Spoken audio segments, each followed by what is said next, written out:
to Toyota Time with Timmy the Toolman and Sean. What we have for you today is another modification to a third generation Toyota 4Runner. If you plan on four-wheeling your rig and doing some semi-technical trails with lots of rocks, a good thing to do is improve on the skid plates that you have on your Toyota 4Runner. The stock skid plates aren't all that beefy. The metal's pretty thin, and if you take a good enough hit, you can sustain damage to your drivetrain and other parts of your undercarriage, including the gas tank. What we're going to show you today is an option for an aftermarket gas tank skid that's built much beefier than the OEM skid plate. The skid plate that I'm going to use is made by Little Skips Offroad. This guy Chris makes these really nice skid plates for the third generation 4Runners. He uses 3/16 inch steel so it can take a really hard hit and protect your gas tank. If you've seen our fuel sending unit replacement video, you saw on Way's truck that his rig took a hit to the gas tank skid sometime in the past, sometime before he actually owned it.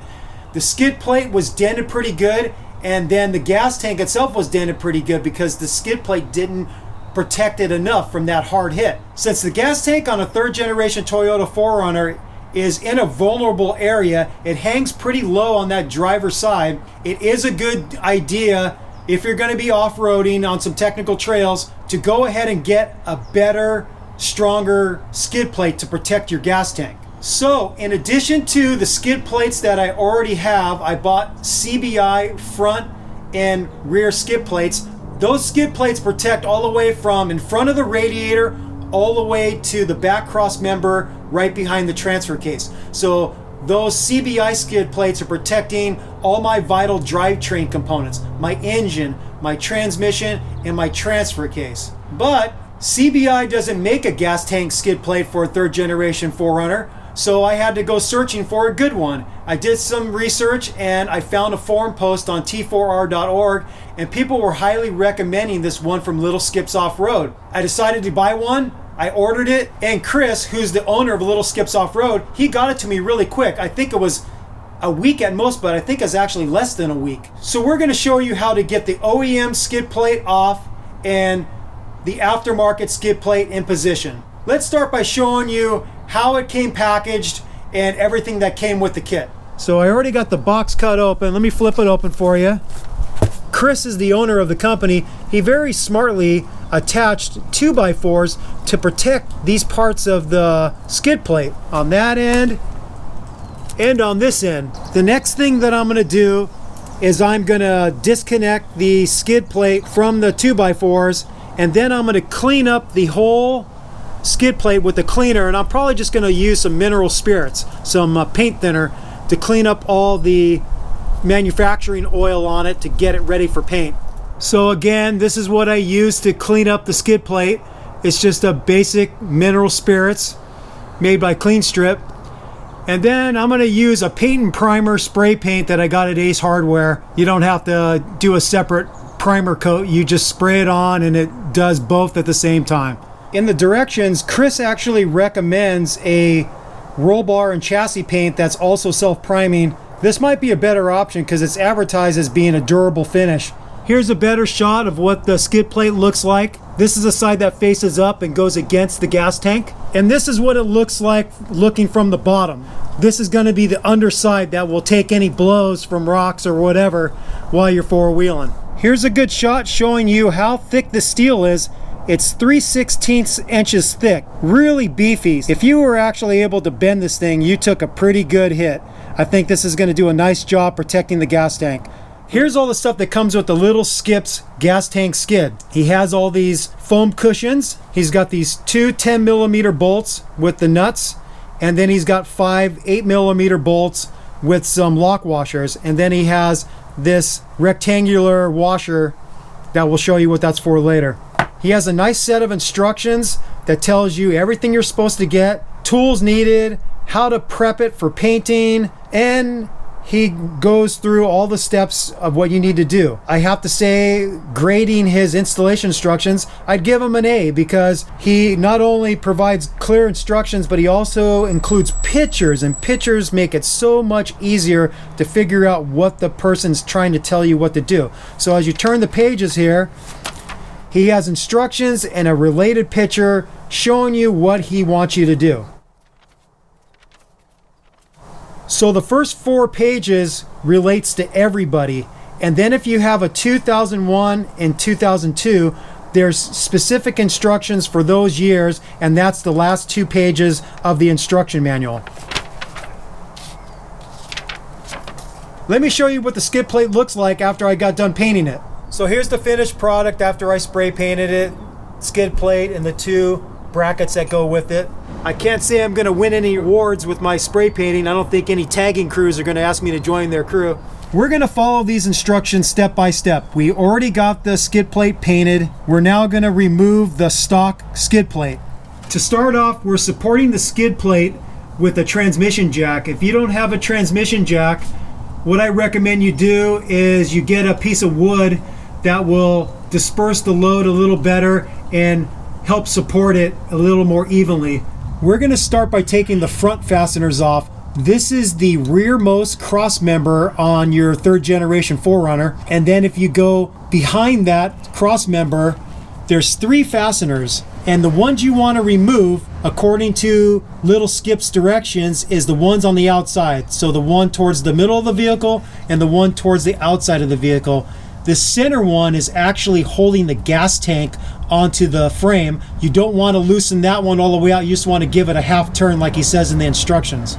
These bolts are 12 millimeter. I'm just using a 3/8 ratchet and a 12 millimeter short socket.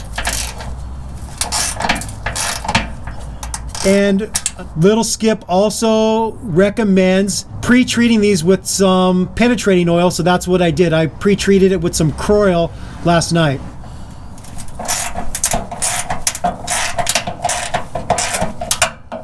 I broke them free. Now I'm going to use my M12 Milwaukee tool to zip them out.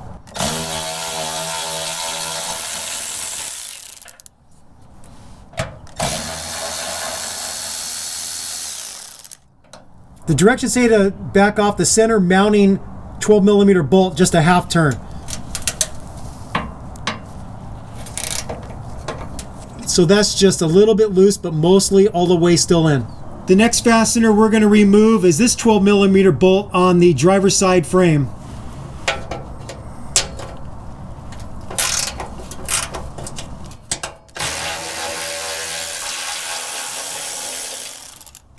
Now we're going to work on the rear mounts. We're still on the driver's side.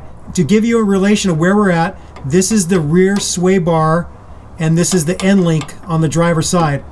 If you look at the 2 different fasteners on this side, one is a 12 millimeter bolt and that's the one you actually want to release. The other one is a 14 millimeter and that's actually the strap that holds the gas tank in, so you don't want to mess with that one. Just release the 12 millimeter bolt that holds the skid plate on this side.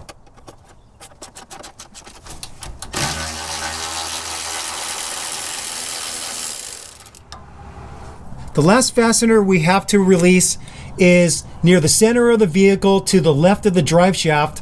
You'll see the strap here that's holding the tank on. You go behind it, there's another 12 millimeter bolt holding the gas tank skid on.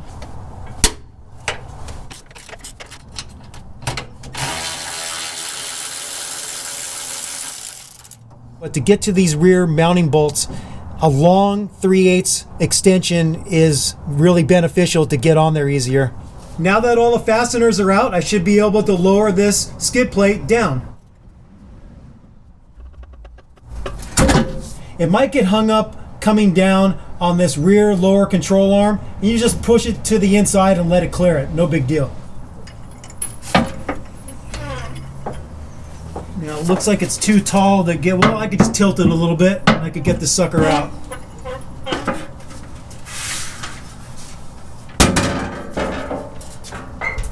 So here's the comparison from the original skid plate to Little Skip skid plate.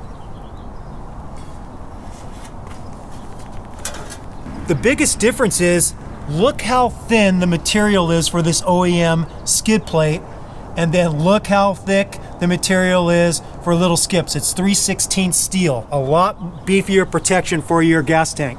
Now we're going to put the foam strips on according to the instructions. It gives you measurements. So from this side of the skid, it says 1.5 inches from the edge. The center ones go an inch from the creases, and then the same thing with the other side. It's an inch and a half from the edge. So what I did, I just took a ruler and a paint pen and I just marked off the lines of where I need to put the foam strips. Pretty simple. According to the instructions, we got all the foam pads where they need to be. One there, two in the center, one on the opposite end, and one in this corner right here.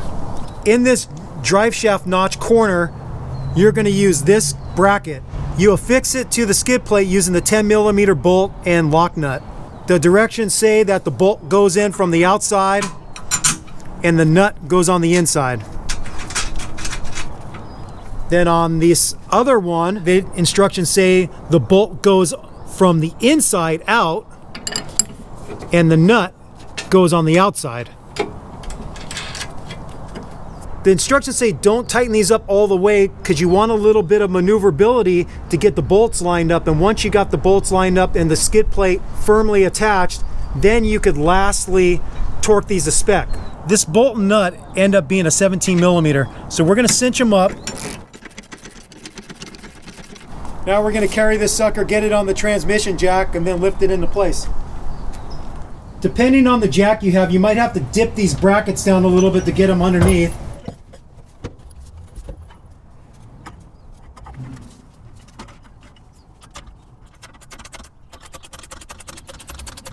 The instructions say to go for the front bolts first, so it's the two on the front on either side of the one bolt that holds the gas tank on. We just go in and get them started.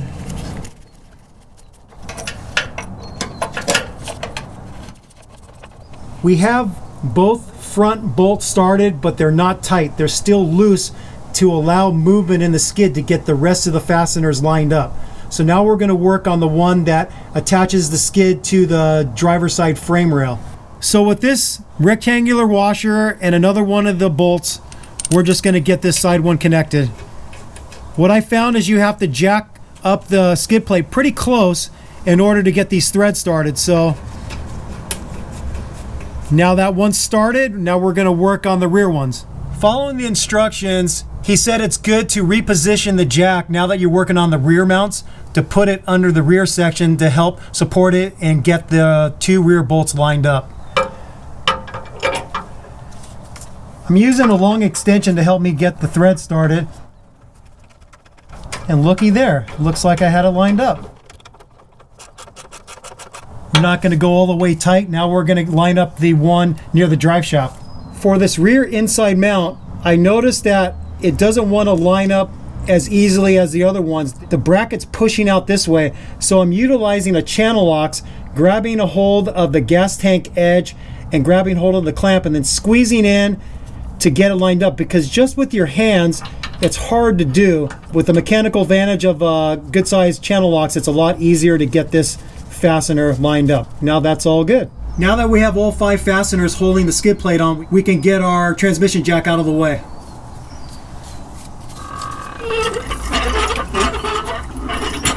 Now that you have your jack out of your way, the next step is try to pull the skid plate as far over to the driver's side as possible, and I can't move it anymore, so that's where it's going to end up. Now we're going to tighten the 5 mounting bolts to 22 foot-pounds.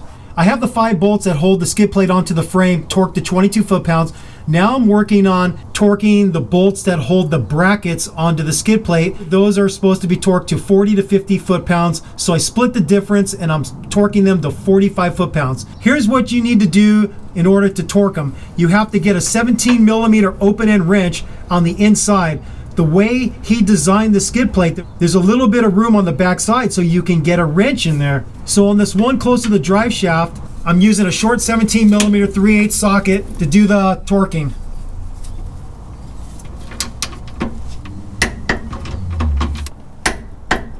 All right, that's torqued to 45 foot-pounds. Same thing on the side facing the driver's side. You get the open-end wrench, 17mm on the inside, and what's nice is you have these holes in the skid plates. You can see the wrench going onto the head of the bolt. So it's kind of nice you have this little view area. Here's a look at the final result of the gas tank skid install. This is shooting from the driver's side. This is the front part. This is the rear cross member. Going backwards,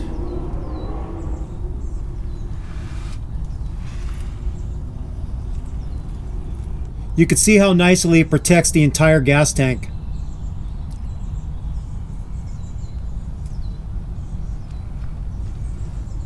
Here's a shot from the passenger side. This again is the front of the gas tank skid. Going backwards.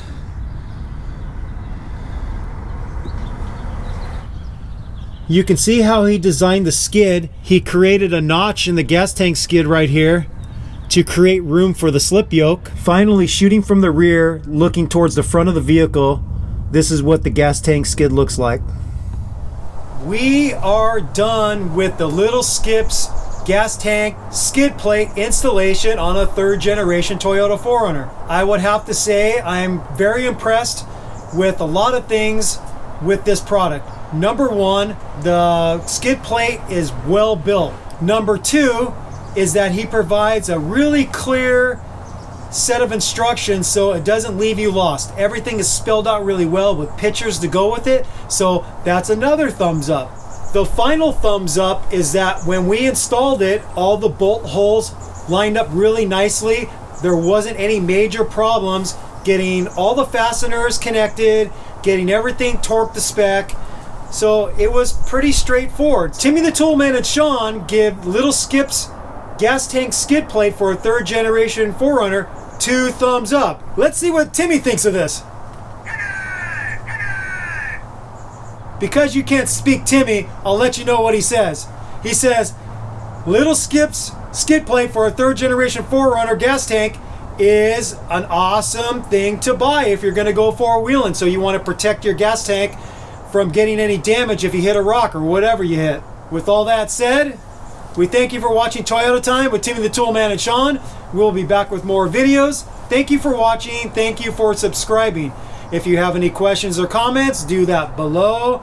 Take care. Bye-bye.